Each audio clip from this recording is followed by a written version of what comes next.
You think you're choosing solitude because it's your nature.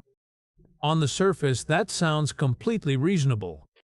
But deep down, you sense it is about more than running out of energy. It is the quiet relief of not having to be seen, evaluated, or expected to perform. Being around people can feel like standing beneath harsh lights with nowhere to hide. Every interaction asks for a subtle performance of seeming okay. You monitor your voice, your posture, even your expressions, so no one worries. By the time you get home, your body feels tense and drained.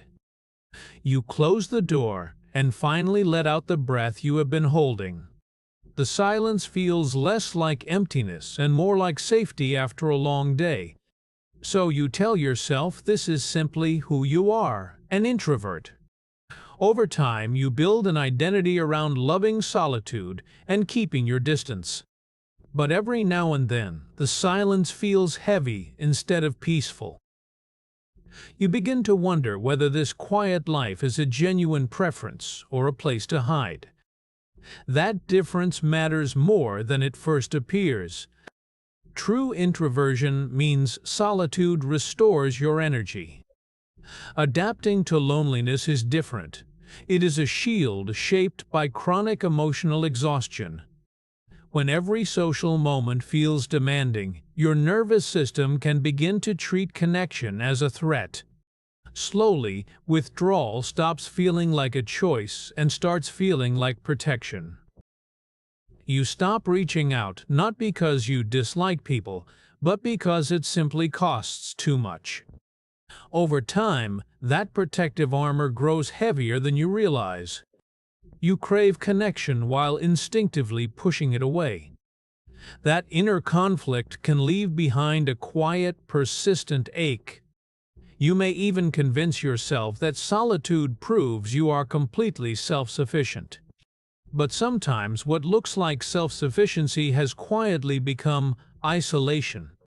Recognizing the pattern is often the first step toward changing it. That does not mean forcing yourself into loud rooms or endless social gatherings. It can begin with something much smaller, allowing yourself to be seen.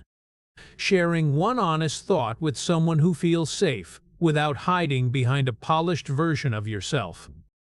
Letting someone see that you are tired instead of pretending everything is under control. You may discover that people are not expecting you to be endlessly strong. Often they simply want the real you without the armor. Solitude works best as a sanctuary, not a hiding place. A place to recover your strength before returning to the world. Not a fortress built to keep everyone at a permanent distance. You are allowed to take up space without apologizing for needing rest. You are allowed to feel exhausted without believing it means something is wrong with you. And when you are ready, you are allowed to step out from behind the shield. Because beneath the exhaustion is someone who still wants to be understood. And you do not have to hide to feel safe. Thanks for watching. If you like this effort, please like, share, and subscribe. It helps support more thoughtful videos like this.